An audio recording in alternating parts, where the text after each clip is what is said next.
paralisia cerebral, 19 anos, e aí ela tinha, né, e tem ainda dificuldade de comunicação. Então ela se comunica através dos gestos. Mas ela também nunca se enxergava nas histórias, nos contos de fadas, porque eu também sou pedagogo. Então aí, na verdade, um grupo de pedagogos ali, que eram minhas alunas, pedagogas, né? Nós montamos um grupo, que era o Grupo Soma, e a gente montou um livro com o que vão para as escolas auxiliar, né, a escola nos processos. Mas hoje, fazer a gestão hoje, você realmente tem que estar junto com os teus diretores, vice-diretores, supervisão e orientação, para que a tua presença esteja lá através deles. A gestão tem que ser na linha de ecossistema compartilhada. Hoje a gente está com escolas equipadas, a gente tem laboratórios, a gente tem tanto os virtuais quanto os presenciais, mas o que a gente tem? A gente tem uma lacuna dos últimos anos agora, esse ano é o ano da virada de chave, tá? A gente tem que virar essa chave esse ano, sim. Eu digo, é o ano que a gente tem que fazer realmente essa virada. Por quê? A gente tem os últimos 4 anos, né? Pandemia, né? A gente tem período de enchentes, então assim, esses estudantes, né, estão com essa lacuna de aprendizagem. Mas o que acontece, tá? Nós vamos ter que, assim, estamos reaprendendo, né, com esse novo jovem que nós temos, com um novo estudante que não é mais o que a gente tinha lá, né? Que nem eu digo assim, mas lá no passado. Hoje a gente tem uma outra forma. E o que a gente vem discutindo para essa virada de chave? É realmente estar trabalhando junto com os professores, né?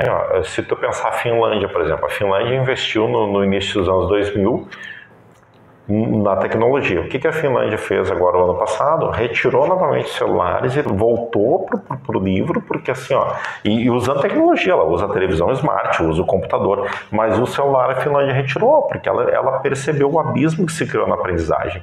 A gente tem que começar a levar mais formação para as escolas do campo, a gente tem que começar a investir em mais ensinos médios, porque a escola do campo geralmente ela vai até o fundamental. A gente tem que começar a levar o ensino médio, mas também tem que começar a levar o ensino técnico para lá, porque a maioria desses jovens quer ficar na comunidade, não fica quando não tem o acesso. Fala, rapaziada, tudo tranquilo com vocês aí do outro lado da tela? Muito bem, mais uma segunda-feira, estamos começando com o nosso De Papo Com, e hoje a conversa é bem legal. É uma conversa gostosa de se falar, porque é sobre educação, um tema tão importante na nossa sociedade.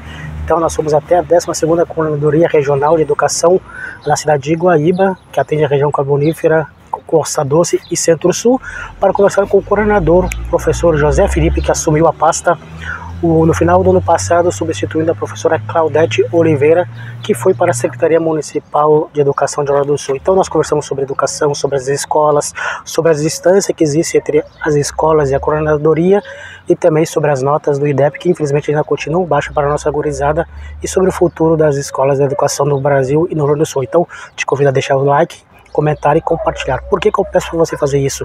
Porque assim o YouTube vai entender que o vídeo é bom e vai começar a passar para mais pessoas. Se você acompanha o professor José Felipe, então se inscreva no nosso canal. Se você está assistindo pela primeira vez, se junte a nós, que temos muitos assuntos bons aqui para conversar ao longo do ano de 2025. Então faça aquele caminho que eu falei: like, comente e compartilhe. E agora o meu diretor vai rodar a vinheta e eu já volto conversando com o professor. Então roda a vinheta, diretor.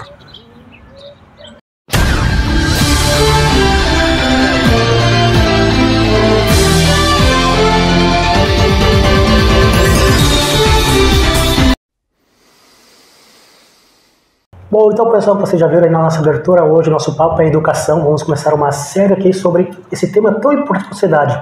Bom, professor, tudo bem? Tudo bem. Obrigado por prazer ter você aqui. Obrigado por ter. Vamos conversar um pouquinho sobre educação, que para mim é um tema muito importante. Mas antes, eu sempre gosto de pedir para as pessoas fazer uma apresentação de como começou essa paixão dela por essa profissão que ela exerce, senhor, como professor. Como é que foi que começou essa paixão do senhor pela educação? Falou, é isso aqui que eu quero. Na verdade, assim, ela começou no ensino médio, né? Eu tive um professor de matemática que me desafiou, né? Eu tinha muita dificuldade em matemática, mas ao mesmo tempo gostava da matemática. E esse professor começou a me incentivar, né? A estudar, né? A montar grupos de estudo. Então, ali, né, década de 90, aqui no Instituto, né, Moricunha, aqui em Guaíba, eu comecei a me encantar. E aí eu tentei, né, entrar nas universidades e consegui o meu acesso pelo ProUni, né, e fiz licenciatura em matemática. Mas eu posso dizer que o ponto-chave para mim, né, foi este professor de matemática, o professor Renato, que despertou em mim a paixão assim, né, pela matemática e, consequentemente, por ser professor. Se não for que tinha dificuldade em matemática, eu também sempre tive essa dificuldade em matemática. Minhas notas eram altas, mas matemática lá embaixo. Acho que depois que eu fui para as humanas, para o jornalismo. Mas por aquilo que parece, a minha professora também que me marcou foi de matemática. Por que devido à dificuldade, por isso que eles marcam tanto? Na verdade, assim, o que acontece, né, no processo, né, a matemática, por muito tempo no Brasil aqui, ela teve um ensino muito pautado na memorização e na repetição. De 2 décadas para cá que a gente começa a entender a matemática como um processo, né, de raciocínio, que a gente tem que ensinar as pessoas a usar o raciocínio lógico matemática, mas durante muito tempo ela afastou. E eu tinha muita dificuldade. E este professor trabalhava matemática ao contrário, ele trabalhava com matemática do dia a dia, as relações matemáticas. Mas é essa questão, né? O que tu pensa em matemática? É o decorar a tabuada, é as 4 operações, é a fórmula de Bhaskara. Mas não, a matemática não é só isso, né? Então, assim, a gente, na verdade, a matemática ela é uma disciplina que te ensina a pensar. Tanto é que em alguns filósofos, né, colocam que ela é a mãe das ciências, né? É a mãe da ciência, na verdade. Mas essa questão é a dificuldade ali de memorização, mas a gente vem mudando essa concepção, né? E aí, então, o senhor também escreveu um livro, né, que relata sobre a sua filha. Pode falar um pouquinho sobre essa ideia desse livro? Com certeza, que bom que tu sabe do livro, cara, com certeza. A minha filha, né, tem paralisia cerebral, 19 anos, e aí ela tinha, né, e tem ainda dificuldade de comunicação. Então ela se comunica através dos gestos. Mas ela também nunca se enxergava nas histórias, nos contos de fadas, porque eu também sou pedagogo.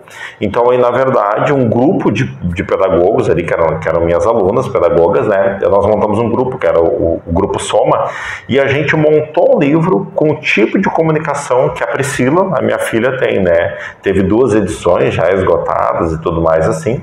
E aí a gente lançou pela editora Palavreado, mas a gente lançou o livro, né? Mostrando que as pessoas podem se comunicar de uma outra forma.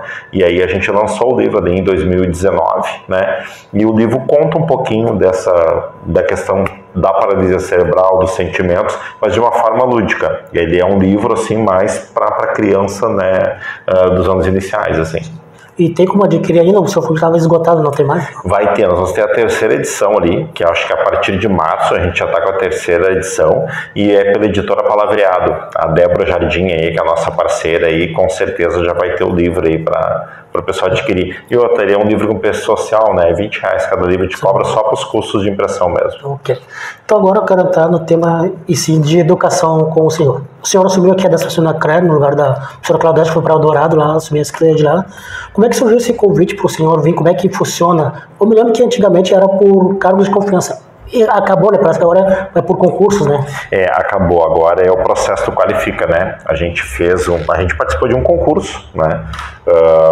Com algumas etapas, né? Entrevista, prova, análise de currículo, e aí depois que tu te qualifica, né, é que tu tá apto, né, então ali tem uma série de questões. Isso é bacana porque assim, hoje são cargos técnicos, né, o coordenador regional de educação hoje, ele é cargo técnico, então ele passa por uma seleção, e aí ele se classifica, aquele que conseguiu uma melhor, né, colocação ali, ou enfim, né, ele assume o cargo de coordenador. Então isso foi um processo muito bacana que este governo, né, que nós temos ali, né, através da secretária Raquel, trouxe o processo do Qualifica, porque hoje o coordenador hoje não é mais um cargo de indicação como era, né? Antes era um cargo de confiança, hoje não, ele é um processo, né? Tanto é que tem um banco, a não ser que daqui um dia, não é mais o José Felipe, tu chama o próximo do banco, hoje tem um banco, né, apto a assumir, por exemplo, a 12ª coordenadoria, mas é um processo de qualificação hoje. Então, tem um tempo determinado, assim, ou não? Na verdade, assim, ele não tem um tempo determinado, né, mas hoje ele é um processo, assim, uma política de Estado, né,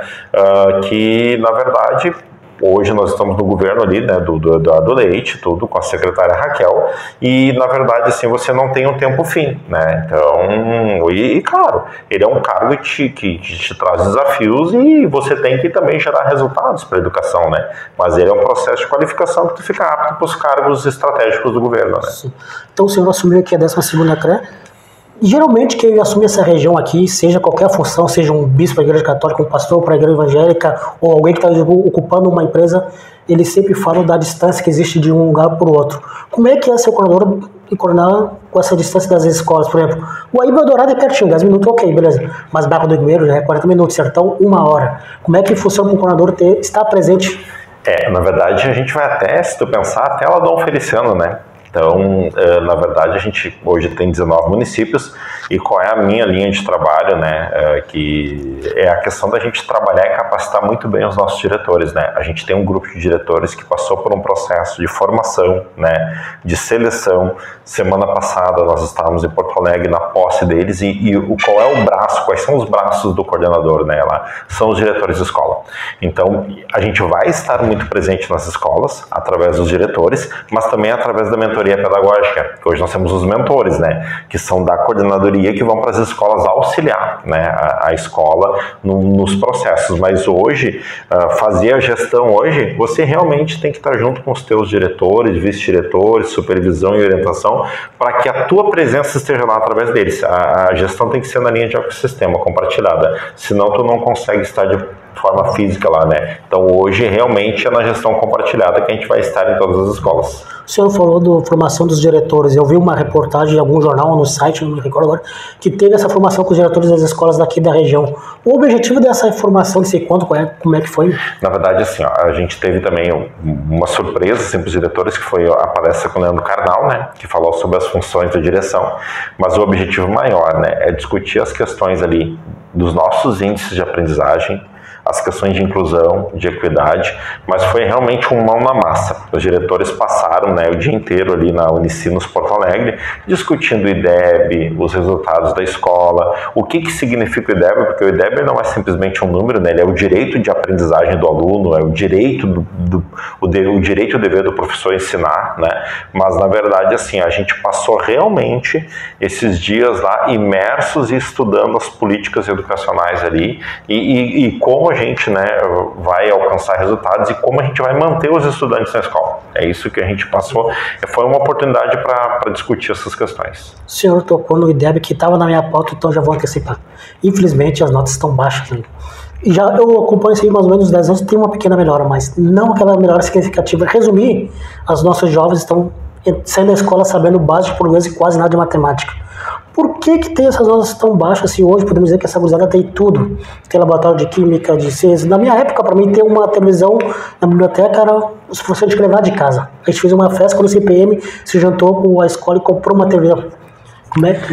hoje eu digo assim, hoje a gente está com escolas equipadas, a gente tem laboratórios, a gente tem tanto os virtuais quanto os presenciais, mas o que a gente tem? A gente tem uma lacuna dos últimos anos agora, esse ano é o ano da virada de chave, tá? A gente tem que virar essa chave esse ano, sim. Eu digo, é o ano que a gente tem que fazer realmente essa virada. Por quê? A gente tem nos últimos 4 anos, né, pandemia, né? A gente tem período de enchentes, então assim, esses estudantes, né, estão com essa lacuna de aprendizagem. Mas o que acontece, tá? Nós vamos ter que, assim, estamos reaprendendo, né, com esse novo jovem que nós temos, com um novo estudante que não é mais o que a gente tinha lá, né, que nem eu digo assim, mas lá no passado, hoje a gente tem uma outra forma. E o que a gente vem discutindo para essa virada de chave? É realmente estar trabalhando junto com os professores, né? Os professores, né, estão investindo numa melhor metodologia, mas o que eu te digo assim, o desnível que assim eu observo enquanto pesquisador também, nesses últimos 4 anos a gente tem esse distanciamento, né? E aí a gente tem, né, falta de investimento em infraestrutura, que a gente agora está corrigindo, todas as escolas, né, da coordenadoria serão reformadas, né, pelo um novo programa que o governo lançou aí, né? A gente tem agora investimento em mais capacitação para os nossos docentes ali, para os nossos gestores. A gente está investindo numa formação melhor para as nossas lideranças de escola, para a gente aproximar o jovem novamente do estudo, porque a gente hoje está com jovens sem perspectiva, sai do ensino médio não sabendo o que fazer.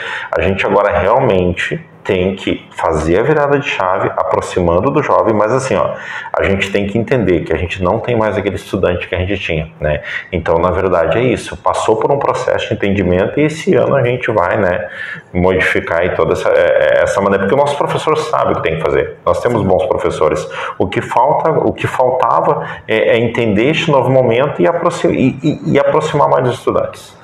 Pois, como eu falei, eles têm tudo. As tecnologias talvez não atrapalhem um pouco também nesse momento, porque tem muitos vereadores que até fizeram leis para não ter celular em sala de aula, né? Outros, a governadoria já tinha proibido. Eu fiz uma entrevista, os professores mais jovens, eles até concordam que usa, que diz que pode sair um debate produtivo de sala de aula. Os antigos já não veem com esses olhos. E o senhor, como é que o senhor acha? Realmente está atrapalhando ou pode beneficiar? O que acontece? O celular hoje ele está terra sem lei, né? Uma coisa é você usar as tecnologias, né? E outra coisa é o uso do celular em excessividade. A gente tem uma última pesquisa aí que os nossos jovens chegam a ficar 14, 15 horas por dia no celular. E não adianta, na escola a gente vai ter que reorganizar esse processo. Que você tem o momento do celular, o momento da tecnologia. Nas escolas do estado, todas estão recebendo, porque nós estamos entregando todo dia os Chromebooks. Todas as escolas vão estar com acesso à internet, né, que é o programa que a gente está implementando. Só que assim, ó, o uso excessivo está prejudicando, eu concordo contigo. Nós vamos ter que dar uma balizada, nós vamos ter que dar uma reorganizada, porque não dá mais. O professor também, ele não está aguentando essa questão em sala de aula, e até pela questão de segurança, né? Então a gente vai ter que reorganizar essa utilização, né? Eu acredito que a gente tenha que usar para fins pedagógicos na escola, né? Quando o professor tem um projeto que está no seu planejamento, mas a gente vai ter que dar uma segurada, porque assim está demais, fugiu do limite. Eu me lembro que quando eu estava no Américo Braga, eu estudei até a 8ª série lá, as nossas pesquisas eram na biblioteca, a gente folheava livro, copiava tudo à mão. Hoje a gurizada vai ali, copia e cola e já deu, né? Isso, por exemplo, a forma de escrever na mão, lendo o livro, memorizava mais, né, do que hoje. E outra coisa assim, ó, se tu pensar a Finlândia, por exemplo, a Finlândia investiu no início dos anos 2000 na tecnologia. O que a Finlândia fez agora, o ano passado? Retirou novamente os celulares e voltou pro livro, porque assim, ó, e usando tecnologia, ela usa a televisão smart, usa o computador, mas o celular a Finlândia retirou, porque ela percebeu o abismo que se criou na aprendizagem. Então, assim, ó, a gente, na verdade, assim, ó, se tu perguntar a opinião deste coordenador aqui, a gente tem que começar a dar uma reorganizada e uma segurada, porque assim, ó, tá demais. Né? E a gente está vendo que eles estão perdendo a capacidade de raciocínio, a capacidade de pensamento, como tu falou, porque é mais fácil tu ir ali, né, se tu pegar um chat GPT, tu pesquisa ali e te larga pronto. Uma dissertação, ele te larga pronto, ele faz um cálculo matemático para ti. A gente tem que começar a reorganizar isso. E sobre as escolas do campo, qual a sua visão? Aqui nós temos bastante. Eu me lembro que eu conversei com a professora Claudete, ela disse que a escola do campo é invisível às vezes. O senhor também concorda com essas dificuldades que lá existem e qual o seu olhar para essas escolas? Eu acho que o termo invisível é bem colocado pela ex-coordenadora Claudete, né? A gente, na verdade, assim, ó, tem que começar a enxergar as potencialidades do campo. Por exemplo, nós temos um projeto da URGS maravilhoso, que são os clubes de ciências, né, das escolas do campo. Até a gente participou no Américo Braga ali, em dezembro, de um encontro que teve. A gente tem que começar a levar mais formação para as escolas do campo, a gente tem que começar a investir em mais ensinos médios, porque a escola do campo geralmente ela vai até o fundamental. A gente tem que começar a levar o ensino médio, mas também tem que começar a levar o ensino técnico para lá, porque a maioria desses jovens quer ficar na comunidade, não fica quando não tem o acesso, né? Quando ela não pode. Então a gente tem que começar a ferramentar mais as escolas do campo, né? Isso para ontem, as do campo, as indígenas, os neejas, a gente tem que começar a olhar para esses segmentos. Aqui como eu dou como exemplo a escola do Bom Retirar, o Sergipe. Só tem ônibus 2 vezes na semana, o resto dos dias os professores têm que ir de transporte do curso deles, né? A gente agora está com a diretora Adriana, que está assumindo lá, até estava sábado trabalhando o dia inteiro na escola, reorganizando lá. O Sergipe está na nossa, que eu digo assim, na nossa primeira prioridade, tá? A gente vem conversando com ela para ela entender melhor como é que está essa questão. A gente está ajustando essas questões de transporte com os municípios, né? Eldorado ainda não conversei ali com a nossa nova prefeita ali, a Juliana, mas a gente vai ter o prazer de conversar, mas a gente quer reorganizar essa questão do transporte, até para a gente conseguir com que os professores, né, consigam ir mais vezes na semana e que a gente consiga também levar outros profissionais para lá, né? Isso é fundamental mesmo. Então, quero que o senhor, então, agora fale um pouco. Ah, eu me lembrei agora.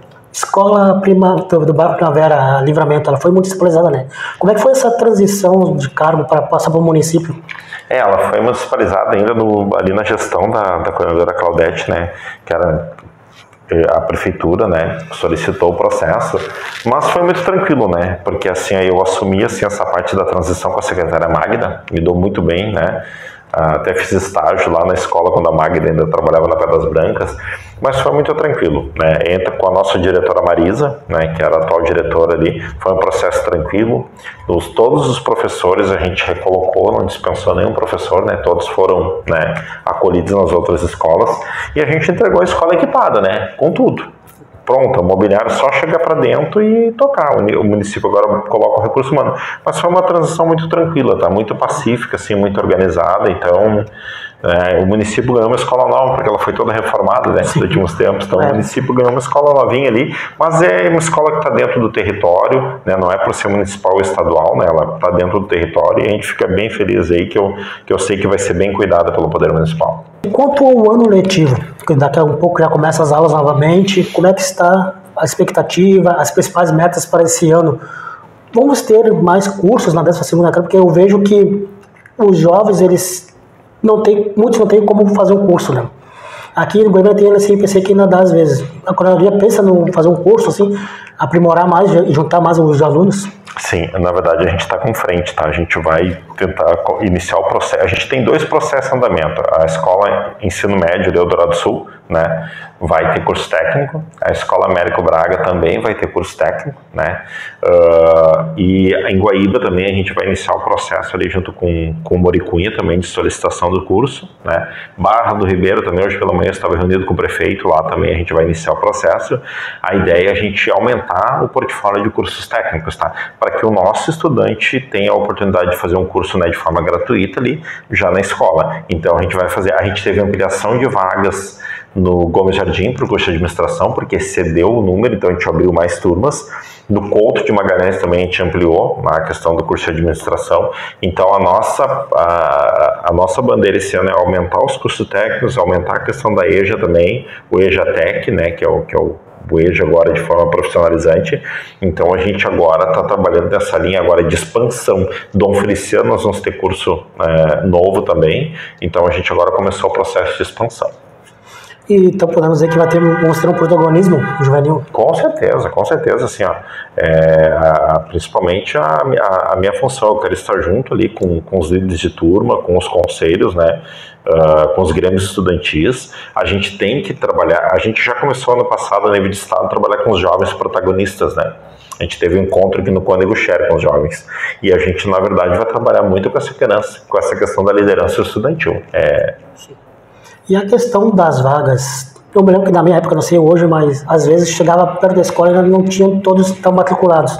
Como é que está essa situação? Estão todos matriculados? A gente, na verdade, assim, vai ter 100% dos alunos vão ser atendidos, né? O que a gente tem, às vezes, vou pegar uma escola, por exemplo, né? O Gomes Jardim e o Augusto Mérigo, eles têm, né? As pessoas procuram muito essas escolas, mas a gente tem escolas maravilhosas em Guaíba, às vezes, que não são utilizadas. Mas o que acontece, às vezes, a gente não tem a vaga naquela escola e naquele turno, mas a gente tem, né? Por exemplo, se tu pegar no centro mesmo, tem uma quantidade grande de escolas, né? Eu tenho Otaviano, eu tenho Gomes, eu tenho Ismael, eu tenho Nestor de Moura Jardim, eu tenho Cônego Xere, eu tenho Moricunha, que é perto da Van. Então, na verdade, assim, vaga não falta mais, tá? Isso a gente conseguiu, graças a Deus, da conta. Então, para finalizar, eu quero que o senhor deixe uma mensagem tão pregorizada para os pais e também para os professores, né? Para esse ano letivo que começa agora nos 25 e que a educação possa ser o principal pilar e o principal objetivo desses governos, já que eu percebo como jornalista, todos os debates sempre falam educação, mas parece que no governo não age, né? Na verdade, assim, realmente é um momento muito especial para nós, tá? Nós, assim, juntamente ali com a SEDUC e o governo do estado agora, a gente realmente está num ano que não falta mais dinheiro para as escolas já estão com dinheiro para iniciar no letivo, né?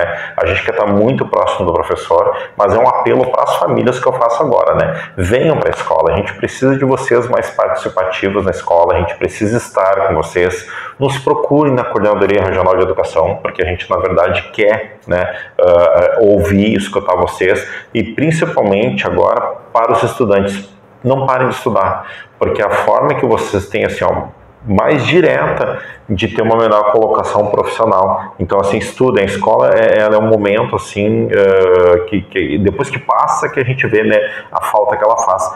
E, principalmente, a gente vai trabalhar muito com a cultura da paz. A gente quer uma escola agora sem violência, né? Uma escola que realmente seja lá para estudar, para que vocês se capacitem, né? Mas eu peço que as famílias, assim, nos ajudem nas escolas, participem, né? Nos critiquem, nos deem ideias, mas venham para a escola. Eu acho que no momento que escola e família se juntam, a gente não dá espaço, né, para a questão do crime, das drogas e tudo mais. E a coordenadoria aí está aberta para vocês o tempo inteiro aí, para que a gente possa construir junto aí uma educação bem bacana e bem eficaz para os filhos de vocês. Conhecimento, isso não quer dizer mais. Então, obrigado, professor. Muito obrigado, meu querido. Então, pode contar sempre comigo aí, qualquer coisa para divulgação. Estamos sempre à disposição para educação, sempre em primeiro lugar, não? Pode deixar, muito obrigado. E você, deixa o like, comente e compartilha. Um abraço a todos.